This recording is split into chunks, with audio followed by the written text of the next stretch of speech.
We cannot solve our problems with the same thinking we used when we created them. Albert Einstein. Welcome back, podcast listeners. I'm so honored, so overjoyed that you have joined us here for another awesome episode with phenomenal content. But before we get going into this episode with Lynn Adams, this podcast is supported by Spa True Clinics. Now, I approached Spa True specifically with them in mind because, quite frankly, over the years, grief, trauma, coping methods, and hardcore physical career choices have been hard on my body, hard on my skin. And on top of all that hard living I was doing, I'm also really quite clueless about makeup and fashion. So to be completely honest with you guys, I rely on my bare skin, on my face and my personality to be my calling card, which is why I love going to Spa True. Because as we age, surgery isn't always the answer. And with over 20 years of experience, Dr. Jones has been allowing patients to look and feel their best with health and safety at his forefront. At Spa True, I don't just receive expert care that leaves me feeling and looking refreshed. When I leave the spa, I am feeling confident in myself. And I think that we can all agree building confidence, especially after debilitating trauma, is priceless. Now, with Christmas just around the corner and 4 great locations across British Columbia, take guessing out of the equation and give your loved ones the gift of time, the gift of relaxation, most importantly, the gift of self-confidence. Now, check them out on social media at Spa True Clinics or head over to their website and sign up because every month they are creating special offers and emailing them to you. www.spatru.com. Now, on to the episode. Lynn Adams has joined us here today, and she is just the coolest. Seriously, I first discovered Lynn on Instagram because her posts, they were so inspiring and they were so full of helpful tips, just really actionable steps that on the daily were actually making impact in my life. And so I couldn't not share that with all of you, our listeners. Now, Lynn Adams, she is a certified executive leadership and life coach, speaker, and creator of the Perfectly Imperfect podcast. She's also the founder of the After 5 Club community. And she has spent over 15 years in corporate America working for some of the top retail and fashion brands in the world, like Gucci, DKNY, Kenneth Cole, Bed Bath & Beyond, and more. And her mission is to help create others get out of their own way to grow and thrive by creating transformation, impact, and influence through mindset training and managing stress.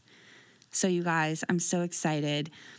Fellow Hollow is going to take us into this episode. Don't forget Violet Paper Wings. It's so delicious. It's so delightful. Go download that on Spotify, iTunes, bandcamp.com, and enjoy this episode from my heart to yours, Miss Lynn Adams.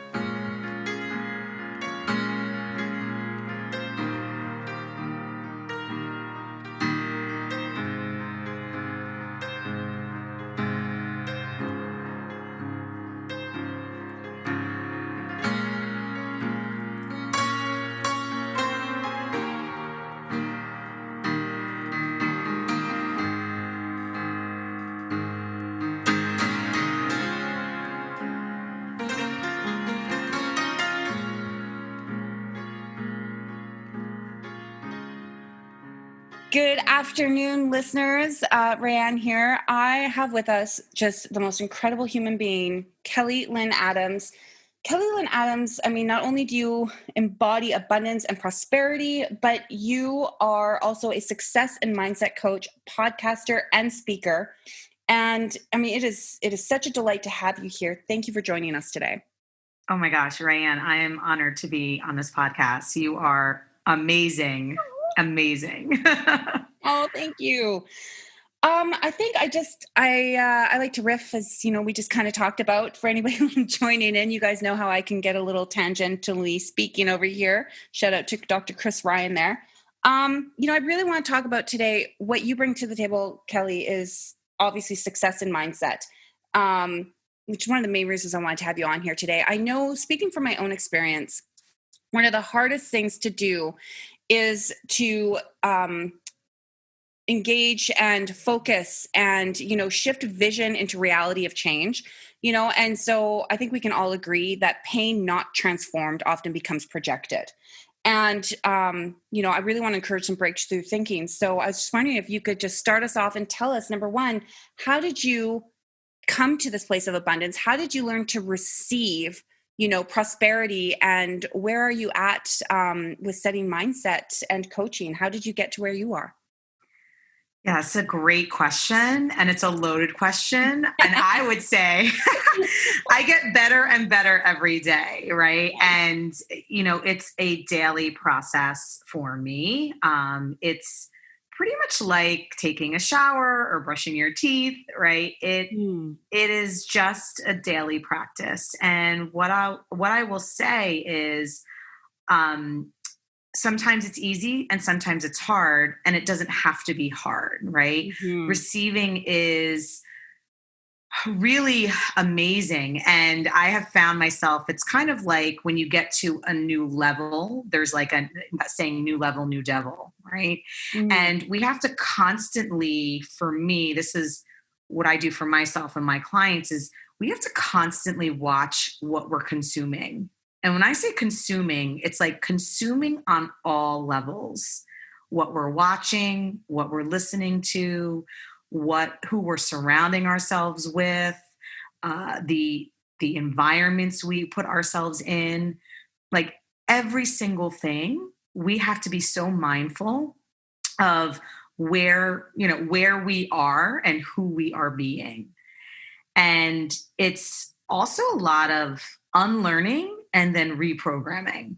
Mm-hmm. So it's also like tuning in and tapping in and listening to the nudges that you get, or like the divine downloads, or maybe someone has a message that just comes out of the blue and you're like, okay, that was meant for me. Mm-hmm. Yeah. So it's being receptive to all of that. And there's certain ways that you can start like putting yourself in a position to win, right? Like surrounding yourself with like-minded people.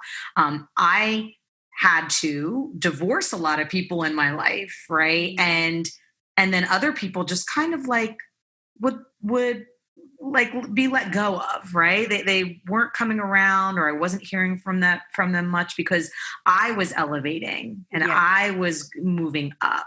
And there's a couple things, currently what I'm doing now today to be in that receptive mode. Of course, I'm healing like traumas, right? That I have had. I think we all, and I think you agree, we probably all have some sort of trauma that we've experienced one time or another in our life. And so for me, it's like tapping into that joy and that abundance. And like one daily thing I do is I actually set joy alarms on my phone.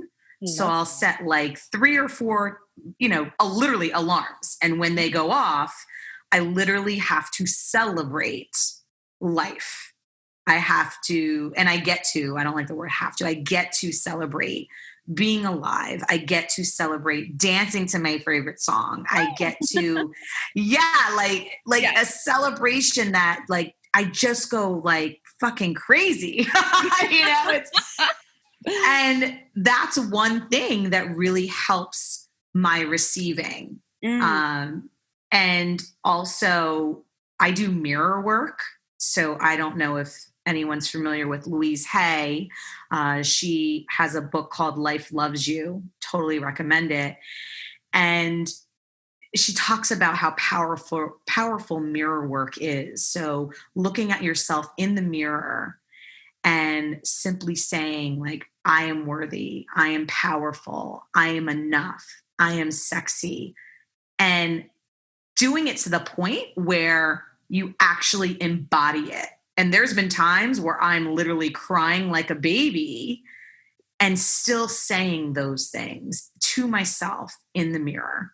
I And yeah. Sorry, I didn't mean to interrupt. I was just say, I love that you brought that up, because I know for a lot of our listeners out there, and I hate to interrupt, but I just want to really address to our Yeah. listeners that a lot of us avoid looking in the mirrors because of shame. And it can be really hard when you look at yourself in the mirror and in your head, you're packing around all of these preconceived notions that aren't even yours, that they are projections that other people have placed upon you and attitudes. And that when you're looking at yourself, you're not actually seeing yourself for what you truly are. What you're seeing yourself for, you're seeing yourself through the eyes of disappointment or pain or frustration or anger, And so I think that that's incredible. I love that what you just said about you have bawled your eyes out, while you're doing this process, because that is what it takes. It takes having that courage to look at yourself and see beyond what it is that other people have told you or those limitations that they've set for you. So sorry, please keep going on. That was beautiful. No, and I love what you said, because it's so right. And so much of society today, right? The whole patriarchal system, we can go into that. Oh yeah, I love that conversation. Yeah, like the whole thing around women and how we look and all the images and social media and yada, yada, yada. And there's like an opportunity, like my core belief is like, we are perfectly imperfect. Like our imperfections make us perfect. And, I want to say this, that someone told me, because I now, as I'm uncovering my, right, it's kind of like, I call it the layers of the onion. We peel back, right, in the healing process. We peel back all these layers, right, of the onion. And I want to say this is being born. Think about just being born, right? The grace, whatever you believe in, God, universe, Buddha, Jesus, like whatever it is, the divine. Think about what it took for you to be born. I don't care if you're, if a man and a wife were married, or I don't care how it became. You were a test tube baby. It doesn't matter. You were conceived, and it took being conceived. You know how hard it is to be conceived, for the sperm to meet the egg. And then you were in a woman's womb for 9 months or 10 months or however long, right? Depends, maybe 8 months, 7 months. And then you had to come out, or maybe it's a C-section, of a birth canal and actually come into this world. So you just right there, manifesting into the physical form of being here, means that you are worthy. I love that. So let's just start there with the worthiness conversation. And I look at I have a niece, she's 2 years old. And, I look at her, and there's just receiving on all levels, right? Like just love for life, love for spirit, like all of that. And then as we grow older, or maybe it even starts, right? They say sometimes it starts as young as 1 or 2. It's like all of these programming, all of the culture, all of things start to then creep into our subconscious, right? Yes. And then make us start to wonder and question and all of that. So I just want to bring the conversation to where it all began with the worthiness point of view, because I think it's so important. People just don't take time to realize like how much work it took for you to be, and you're like a divine miracle, basically. Oh, I love that. It's so funny. Lynn Adams, she wrote this book called The Female Brain. If you missed that episode, people go back. It is a powerhouse. And she did all these studies on worthiness, and actually young girls, when you are, I can't remember the exact month. I think it's like maybe like 2 months or 3 months old. Female brains are hardwired for connection. And what happens is that they start to make eye contact. And when people look away, and when people don't pay attention to them, they actually start right then and there, that young, to attach their worthiness to whether or not someone is paying attention to them. And so before somebody turned their eyes away from you because they were dealing with their own thing, maybe they were on their phone, maybe they were an adult with trauma, maybe there was something going on that at such a young age, you didn't know you weren't, you didn't know that there was this thing called worthiness. You didn't have an attachment, to another person's thoughts. You were divine perfection in form. Like, Mm-hmm. yeah, isn't that so cool? So, yeah. And it's so powerful. And it makes you realize like all of this is not your fault. Mm-hmm. Right. That's It's like right. how much compassion and loving can we have for ourselves? And that's another practice I do is like self-compassion, right, for ourselves, because really self-confidence comes from, and it's my belief, self-confidence comes from self-trust. Mm-hmm.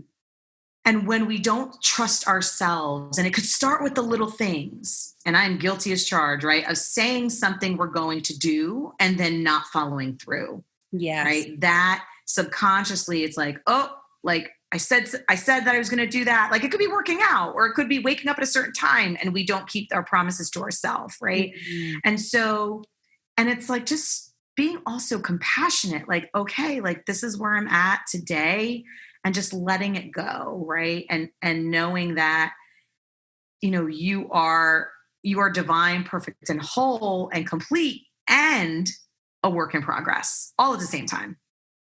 I can't get over how much I love that you just brought that up. This is going to be a whole podcast of me going, oh, I love that. I love that you brought that up. You're just like nailing it. But self-trust, I mean, I think I can speak for a lot of people out there who've experienced sex trafficking and sex work, however it is that you identify with, your experience with sexual abuse. Self-trust is something that when that begins to erode, it really has you question your worthiness. And it does definitely, it intercepts with that self-respect, right? And when we start to lose self-respect, and we lose that self-trust, that definitely affects our worthiness. And I know for myself, that was one of the things I wasn't even aware. I had no idea that I had lost my self-trust.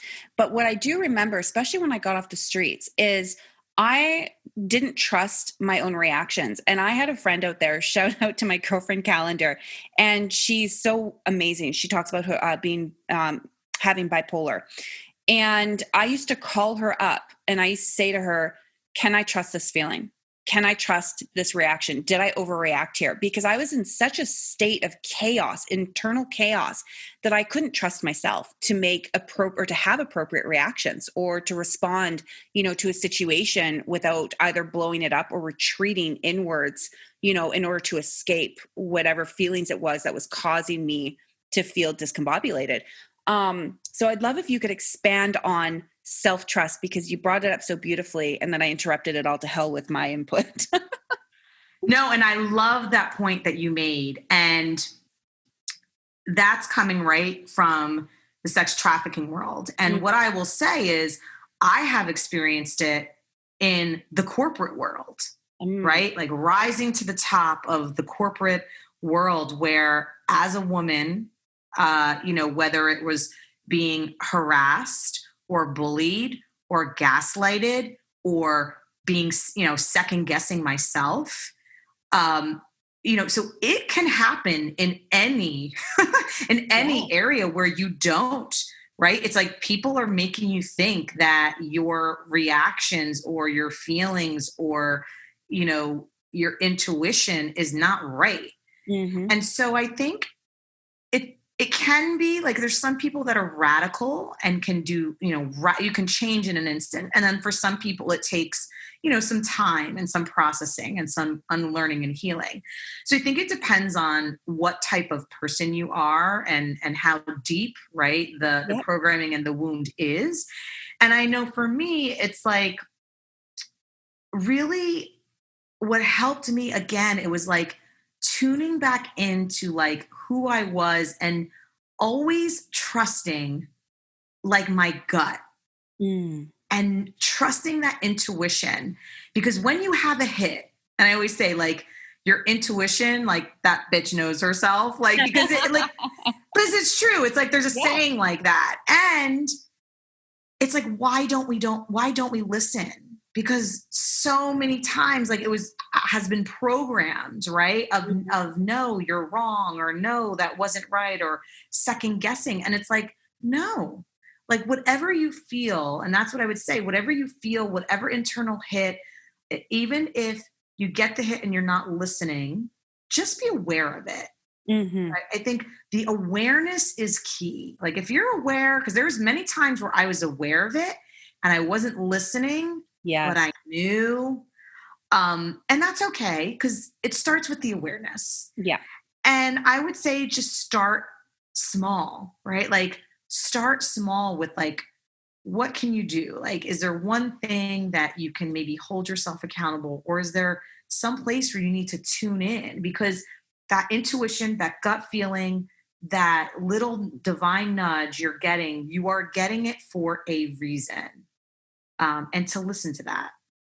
Yes, I couldn't agree more. I know, things come up in relationships when you're around people. And I find that, when you're not aware, you'll find yourself repeating patterns. And then you'll find yourself asking yourself, like, why does this always happen in these relationships? Why does this always happen? Or why do I keep finding this? Or, like, how come I keep getting hurt over here? And that right there, to me, that's that nudge. That's going, hey, you're not paying attention to this pattern and you are repeating it. And so that's that waking up and taking awareness. And I love what you said about, having the grace for yourself to be like, oh, that took me a while to get that, and then when you have that grace for yourself, being able to sit back and really try to process and be like, oh, okay, well, how can I take responsibility for this? And I think that the world is always trying to tell you who you are. And one of the biggest struggles I think that we have is when we've experienced trauma, gaslighting, like what you've experienced yourself, Kelly,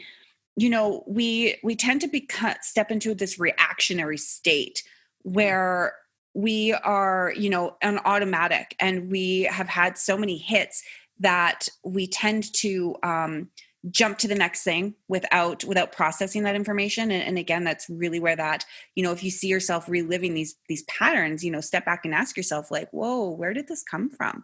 And like, really, like, how can I adjust my perception of this to include it in my healing journey? I love that 100%. And what I will say is, I'll share a story with you. And this kind of comes from how we create, because we are all creators, right? And we can decide if we create a default future, meaning we're creating a future that we're living in, that we lived from in the past, what you pretty much said, right? A lot of people have these visions, have these goals, have this, desire for a different future, yet they're repeating the patterns of the past. And that's what creates a default future. So, for example, like I was in a 7-year relationship with a man, and there's a lot of codependency going on. There was a lot of, my worthiness coming into it, like wanting to be loved, wanting to be accepted, wanting him to, choose me, there's so many layers to it. And I kept going back, like thinking I could change him, thinking I could change the situation, thinking, how could I change myself? How could I, be someone else? How could I make him love me even more? How could I basically be, fit into the mold and have him like fully love, see, and appreciate me? And at that point, I was recreating year after year after year for 7 years on and off the same pattern. And now it's like the biggest blessing of my life because I learned so much from it. And that's that's another thing too. It's like whatever you're going through or have been, look at it as a blessing, right? Because now it's like, oh, now I'm aware. Now I get to serve and heal people going through similar things, right? Mm-hmm. And so what I was doing year after year with him was I was creating this new person or new, vision that I wanted for myself and for my future. I was recreating it from like past experiences and really trying to like change myself in order to be seen, loved, heard, and appreciated. Mm-hmm. So, and we can do this in any area of our life. It could be done with money. It could be done with, love. It could be done with health, because it's just everything's connected as well. I love it. I've done it in all areas of my life for those who are listening. I can't even tell you how many times I have fed, in my search for validation and love, that I have fed my own belief that I wasn't worthy of it. And so I would just, keep trying harder and harder and harder to make this person love me. And what it actually came down to is I couldn't receive or co-create or even begin to conceptualize the my own future, because I was so busy trying to achieve something that was impossible, right? Because I didn't love myself first. And I love that you use that story, because like I'm guilty of it in my relationships with my parents. I have held my poor mother, I held her ass hostage. I was just like, why won't you love me? And then I was like, oh, wait a minute. It's because I don't like respect myself, that like I can't feel your love. It's like this open drain. I can't feel this thing. And so I love that you use that. That's like that was a magnificent story. Thank you so much for sharing that. Yeah. And I will say this, like at that point in time, it's like I was in bondage, like literally physically, mentally, emotionally, all of it. Right. And the freedom, like one day something just clicked and it was like, enough is enough. Right. Enough is enough. And it took me 7 years to learn the lesson. Yeah. And that moment, it was like, I was so free. I was like, I'm not doing this anymore. Wow. And, and that's what I will say. It's like that's where freedom lies, right? It's like, how free do you feel in your life? Because we can choose how free we feel at any moment. And, living in bondage, being a victim, right? Like all of that, we can change. We can totally change. Yes. And, just something clicked and I was like, I'm not doing this and I'm worthy of so much more. And of course there was so much other healing and work afterwards, but you'll come to a point where it's like, enough is enough. Yes. Yeah. Where you reach that peak and it's like, I feel like it's like, you can hear something again and again and again. You can tell yourself something again and again, but until you're ready to, to hear it and to process it and to receive that message, everything else, it just kind of, rolls off your back and you're like, oh yeah, I'll get to that, and then all of a sudden one day it, like you said, it just hits home and you're like, oh, I'm done with this, like, bye, Felicia, I'm moving on. Yeah, totally. And it's like losing weight, right? Like, right, yeah. How many people like, want to lose weight and then they know they're overweight and then you have family or friends or whoever like trying to help them and try. And it's like, okay, you can't push a horse to drink the water. It's like, it has to come from within. Yes. Yes. That's actually a perfect way. I want to kind of take a jump into learning to be unapologetic. When people are trying to help you, when they're trying to tell you what to do, and like, sometimes it's received, sometimes we're grateful for it, and other times we all just want to put up our middle fingers and say like go pound sand, like I am exhausted. And I want to talk about learning to be unapologetic for our healing journey and how that there is a difference between, being unapologetic, but also being responsible and respectful of ourselves and other people. I mean, you talk so beautifully about this. I was wondering if you could expand on that for us as well today. Yeah. So unapologetically, it's basically like not giving a fuck, right? It's really tuning in. And, I will say this because over the years, I mean, I have invested in so many coaches and trainers and gurus and all the things, right? All the healing modalities. And there's so many more healing modalities that I have not invested in. And, there's people that they know what they're doing. They can guide you. And I'm so thankful for every coach, healer, guru that has been in my life and is in my life currently. And sometimes it's like people will give you advice when you're not even asking for it, right? As well. So it's like in coaching. I always get permission from the person if I can ask them a question that I know I'm going to go really hard in on them. Or it's like, can I do I have your permission to give you what my thoughts are here? Right. Yeah. And sometimes the person will say no. And so it's like that unsolicited advice that people give, and it could be very in your personal world, right? Mm-hmm. That quite frankly, we're not asking for. And I've had so many friends and other people in my life that have given me unsolicited advice, like them thinking they know the situation when they haven't been in my shoes, right? So I think it's really being aware, and this is where it becomes like the self-trust and the confidence and the worthiness, like you knowing yourself and you knowing what's best for yourself at that moment in time, because what is best for you today might not be what's best for you tomorrow. Absolutely. So I think it all depends on where you are at, and it's, I would like to say, on a moment by moment basis, Mm-hmm.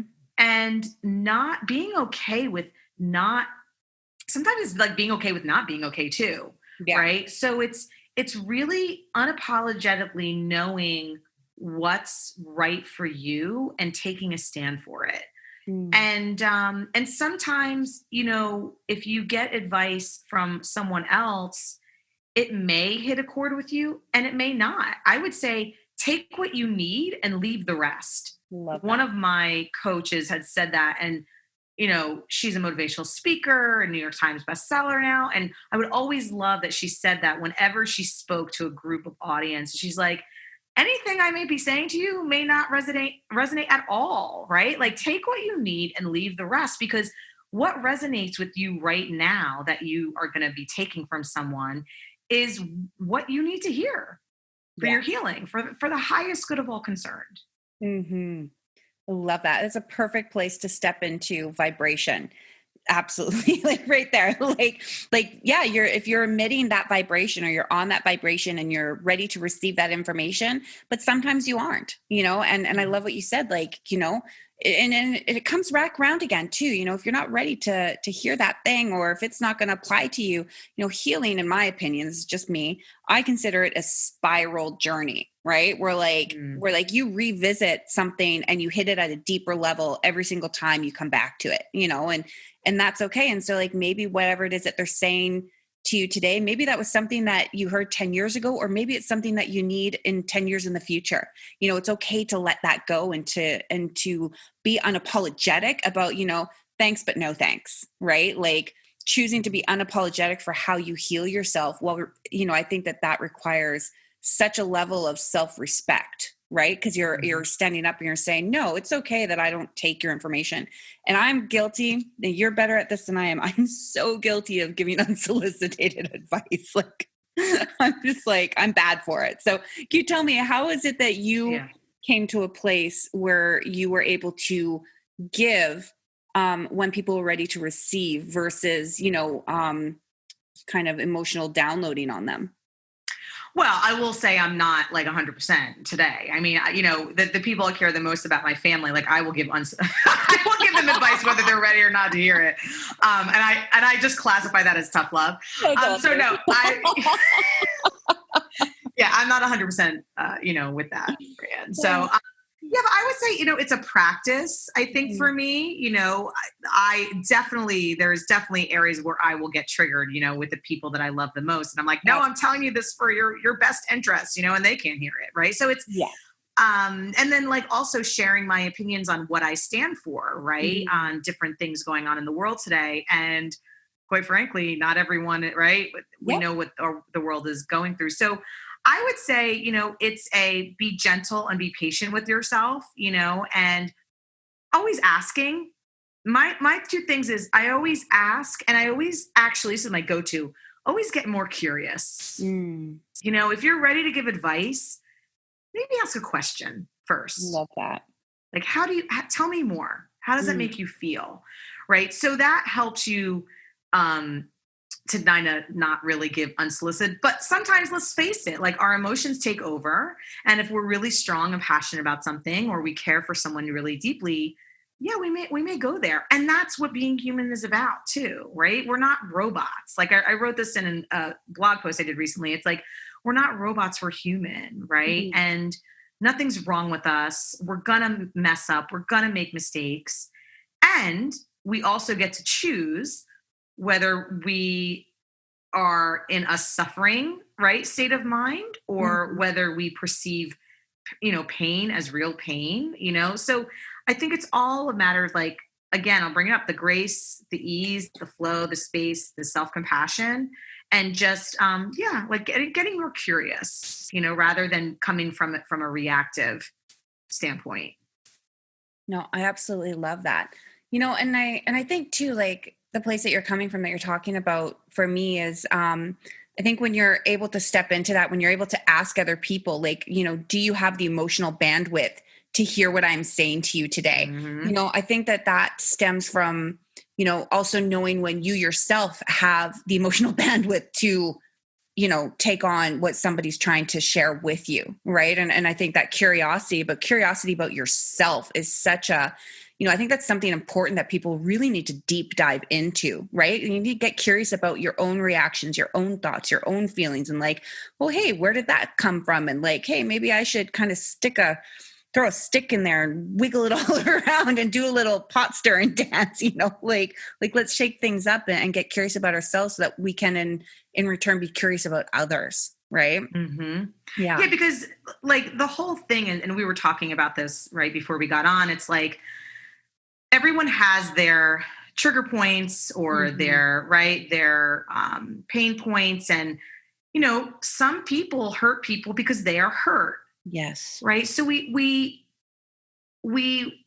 have to come from a place of just more understanding, more self-compassion, because a lot of people right now are hurting. A Mm. lot of people right now are suffering. Um, and we get to choose whether we classify that as suffering or an opportunity to heal or an opportunity to see something in a different way. Hmm. So I would say, hurt people 100%. And can we be more passionate, or can we get more curious? Hmm. And sometimes, right, we're just not an energetic match for that person. Like I have had many of people that when I have elevated my vibration Yep. and my energy field, because we were talking about, right, horses, like their magnetic fields and their healing components, people will just like fall out of my life. Oh yeah. And yeah, and that's okay. Like, Mhm. and you may not want other people in your life, right? So everything is a lesson for our highest good. And one of my coaches had always told me, when we take 100% responsibility, like in our lives, we Mhm. can ask ourselves, what am I allowing, promoting, or creating Love that. in this moment? Right, what Mhm. am I allowing, promoting, or creating in this moment?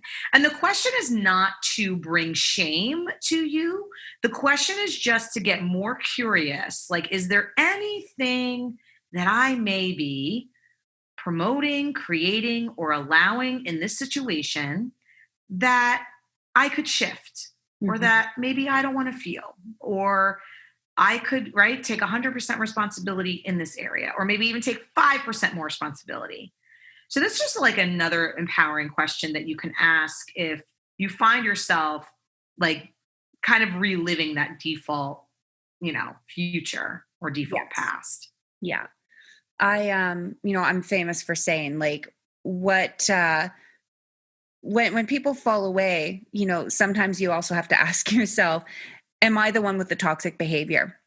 Mm. And are you willing to take responsibility for, seeking out a way to shift that behavior, right? And then kind of getting curious about, well, where did this energy come from? And are the people around me, are they celebrating my successes, or are they like crabs in a bucket and are they pulling me back down? And so I'm, refusing to engage in elevating energy, because I'm too busy, not willing to get curious about myself and to understand or let go of the situation around me that would allow me to move through this.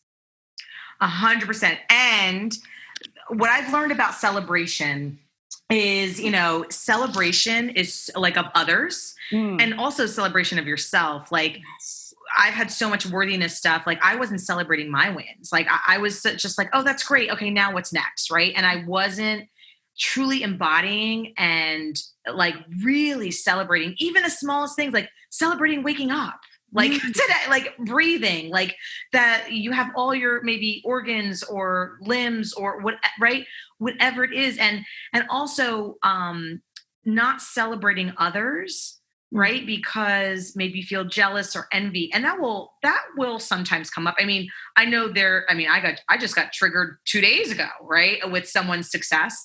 And I've gotten better at celebrating other people, right? Because what I look at it as it's like driftwood, where if you are celebrating someone else, that means that you are like in the same vibration and energetic field, because you are witnessing that amazingness happening for someone else, that it is coming to you, and that also celebrating yourself too. So it's like thinking about that, like when you see something, you're just a mirror and that person's a mirror for you.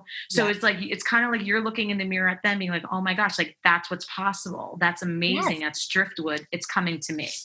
I love that. I've never heard of that analogy before. And I just like, I'm going to be putting that one right in my back pocket. You know, I have this friend, she's incredible. And she has this will and this drive, you know, to hit the gym.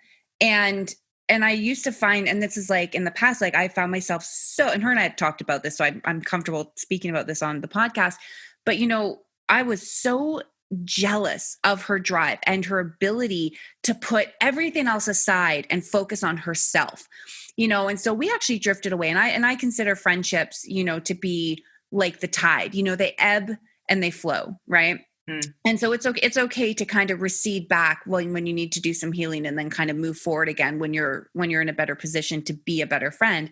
And, you know, when we came back together this time, I had a shifted mindset where instead of me sitting there just being like super jealous and like, why can't I be like that? And like, how does she have the ability and how does she have the energy and the willpower? This time I came back into the friendship, and I didn't just celebrate her massive success on, you know, on reaching her own dreams and goals, but I actually looked at it and I went, oh my gosh, all these things that you embody, that's just proof that I have room for expansion, you know, because if you can embody that, well, then so can I, which means I have room to grow. And isn't that exciting that we're going to start down on a new journey, and you can now demonstrate these qualities that I want to, you know, adhere to or, you know, take on myself. So like, wow, thanks for showing me what's possible. And thanks for showing me, you know, ways that I can get there. Right. Like, and I think that's such a cool mind shift that everybody has the ability to achieve,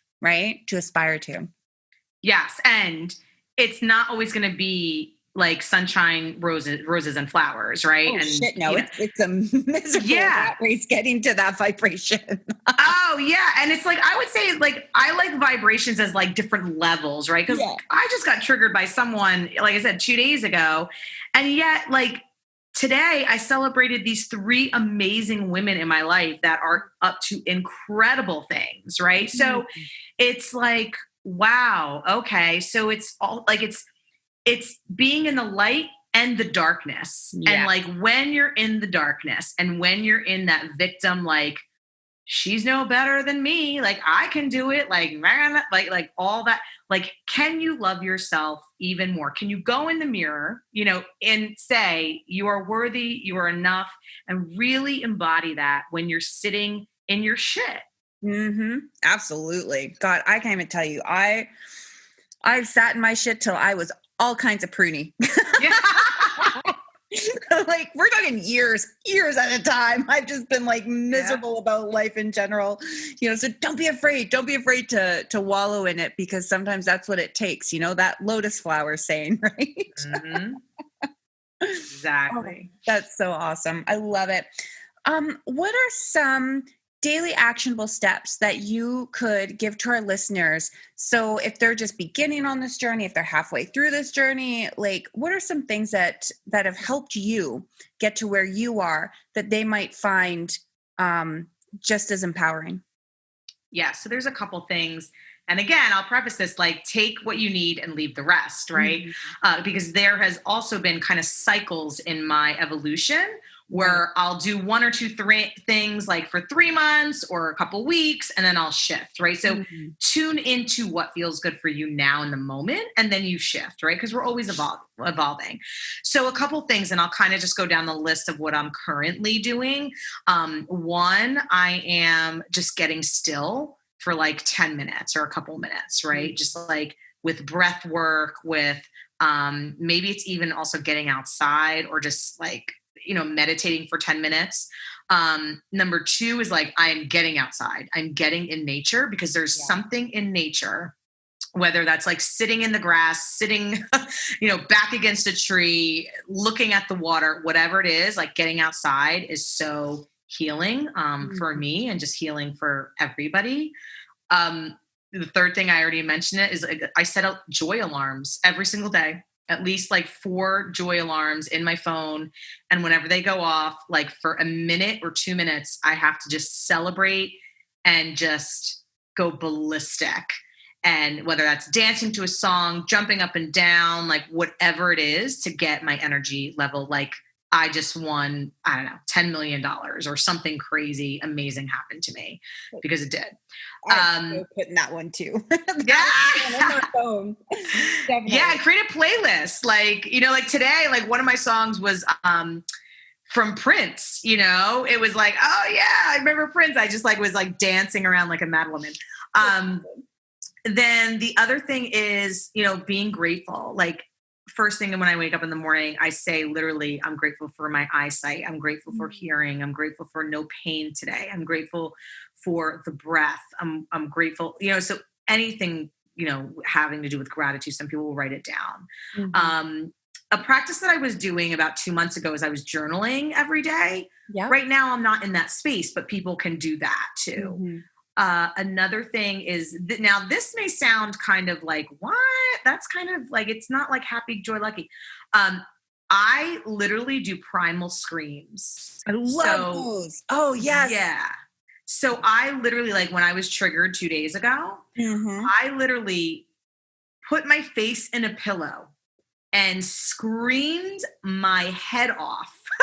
I love it. Like, oh my gosh. For minutes, like until I had to get it out. Right. And also like exercising and moving your body, right? Like working out, like gets that out, moves your energy, like moving your body, whether it's walking or whatever. But the primal scream, like you don't have to do that all the time. I don't do it every day. Yeah. However, when I'm triggered or when I feel pent up energy or just need a release, that, and I know this is going to sound like, I don't know if it's like TMI, but like pleasure. Like, how can you freaking pleasure yourself? Like by yourself, or even if you have a partner, like you don't even need to have a partner. You can do it by yourself. Yeah, because you can. Exactly. Yeah, you can. And it could be like sensual dancing. It could be, and you let your mind wander. It could be anything. And what that does is, and what I'm learning is like sex, pleasure, and money and abundance are all on the same like chakra level, right? So your ability to receive and be in flow, right? And it's really like how you relate to yourself, right? How you pleasure yourself for your own self, not for anybody else. So I want to make it kind of like a distinction there. And then there's so many other things. I mean, what's also really good is taking cold showers. That is, really helps. And I know it's really uncomfortable. So like maybe start like with maybe 30 seconds, like, putting the shower to cold, like after your warm shower, but it actually helps your body, and it helps you, just, it helps your receiving. It helps on all different levels, I'm trying to think. And then, the mirror work. The mirror work is so powerful, is talking to yourself in the mirror, and really seeing yourself and saying things out loud. So those are just some of like the couple of things that I have been doing. And then like really, really like a watchdog, really protecting your energy by being like watching what you consume. Yeah. So like, I don't watch TV anymore. Like there may be one like, show on Bravo that I binge on, right? Like as my guilty pleasure. However, I don't watch the news. I really am selective of what environment I put myself in, who I'm around, who I'm talking to on a daily basis, like really being protective of what I'm putting in my body, like what I'm eating, how much water I'm drinking, like really consumption on every level. And I don't like the word force, but I choose like, okay, what am I going to listen to? What is going to be for my highest good in this moment? So really that, all those things, and there's so many more, but I would say those are my go-tos, on either like a quarterly or monthly or whatever I feel to change them up. I don't do them all in one time. Yeah, I love that. I love everything that you just laid down are all things that I've engaged into, and I love what you said about, this is not something that, it doesn't happen every single day or every single month. I mean, the key is to trusting your body and what it is that you need, like maybe you need vitamins this month, maybe you need a primal scream next week, like maybe you need to kind of get curious about, your ability to feel pleasure. Are you allowing yourself to feel pleasure on every level, on any level, and I think that can get really confusing too, is because we tend to punish ourselves.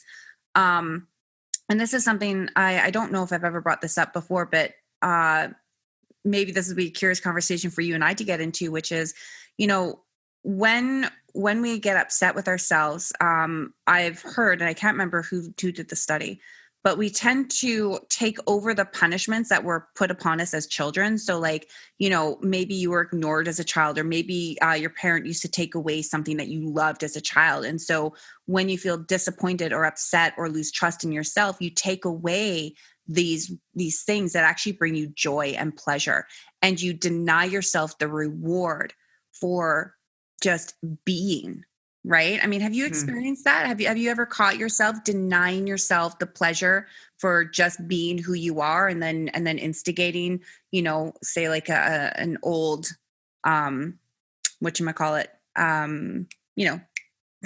what's the word I'm like? Yeah, like a reward, or like go back to an old pattern kind of thing. A punishment. Like, have you ever found yourself like punishing yourself for, by denying yourself the things that actually bring you joy?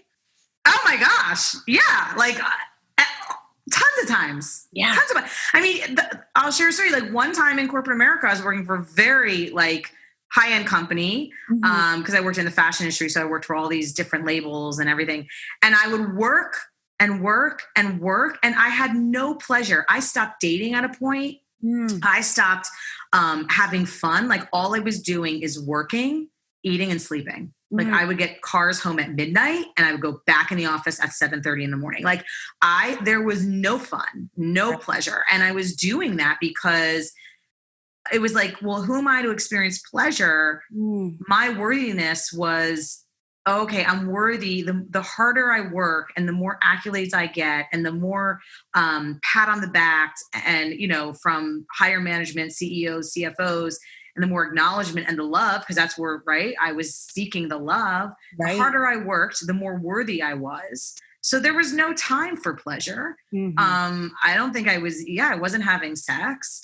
I was like, I wasn't doing it. I wasn't going out and buying things. I wasn't having pleasure on any level. Yeah. And so that was like one way. I mean, there's so many ways that we deny ourselves pleasure.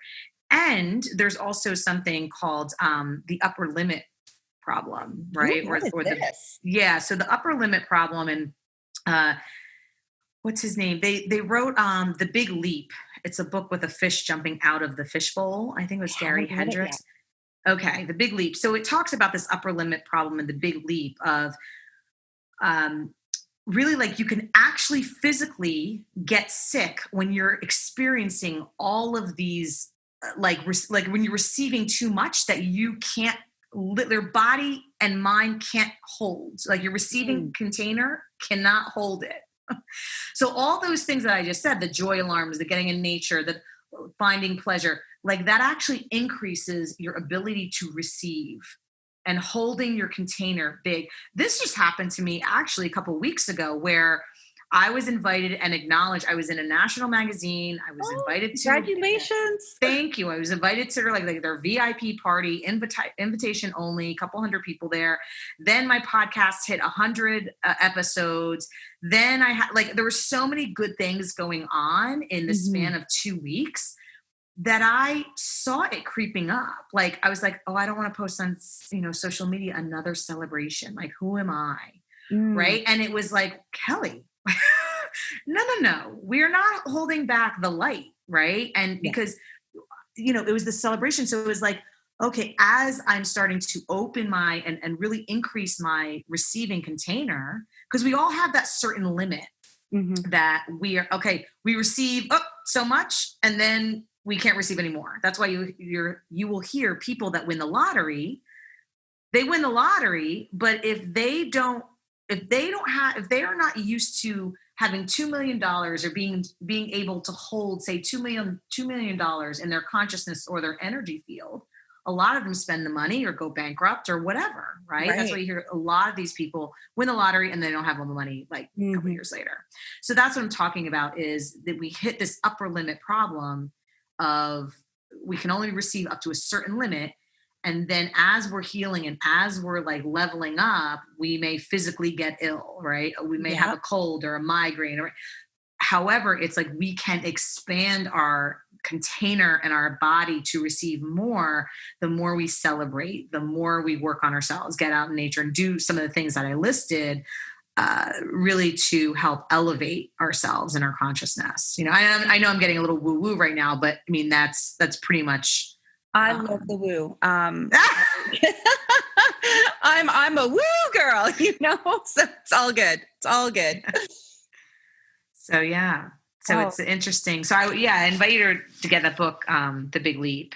The Big Leap. That's so fantastic. Are there any other books that you would recommend for someone just starting out on this journey, someone who's just come to the table? There are so many. I love it. I'll tell you what I'm reading right now. I mean, I don't know if this is for beginners, but there are I think last year I read a book a month. So I'm an avid book reader, and I listen to audiobooks too. There's been so many books. So the one I'm reading right now is called The Abundance Code. Oh. Yeah. So it's by Julie Ann Corinnes. Now, listen, I'm only on chapter 1. So, but that's my current read. I mean, I can tell you what I'm currently, but there's so many that are so good. But yeah, currently I'm reading The Abundance Code. That sounds like a great book. I've got Atomic Habits on Audible at the moment. So, yeah, that one's, that's where I'm at, is trying to create better habits. We all are. Right. Oh, well, I can't thank you enough for joining us here today. It's just been such a pleasure, such a joy. Thank you so much. And I really want to say, there was a time when prostitution and sex work, it didn't include the topic of sex trafficking or child sex trafficking, but there was a lot of fear and shame and infamousy. There's really a shroud of mystery and speculation. And, I think that what's so cool about you coming on the podcast today is that, you're just actively celebrating every woman out there, every boy out there, every man, anybody who's ever experienced sexual abuse or exploitation. You're here, you're celebrating, and you're helping us to lift that shroud of mystery. And I can't thank you enough for joining us here today, because, it doesn't happen every day. And, coming on here I'm honored. So thank you so much. Oh my gosh, Rand, thank you so much. I'm honored that, I just get the opportunity to just spread love, and, everyone needs to be loved, and, there's no shame, there's no, guilt, and it's just healing ourselves. We're all just walking each other back home. I like to say someone else said that too. So I don't know who quote, it's not my quote. And it's just been an honor to just serve your community and the people that need to hear this, Where can our listeners find you at? I know I found you on Instagram, but why don't you tell everybody here where they can find you at? Yeah, so I'm on all social media platforms under Kelly Lynn Adams, and then my website is Kelly Lynn Adams as well. Perfect. You guys, I will have everything in the show notes for you, including the books that were recommended and all the links. So once again, Kelly, thank you so much. It was just such a pleasure. Thank you. And I hope you'll come back on again soon. Oh, 100%. Yes. Awesome. Okay, guys, we will catch you next week for another episode of Focus Forward, and have a great day.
Sleep on the train,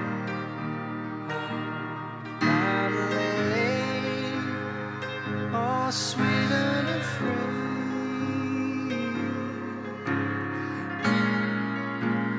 Peace be with you.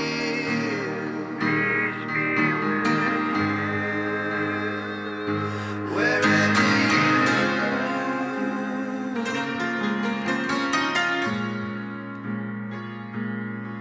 I went my own way.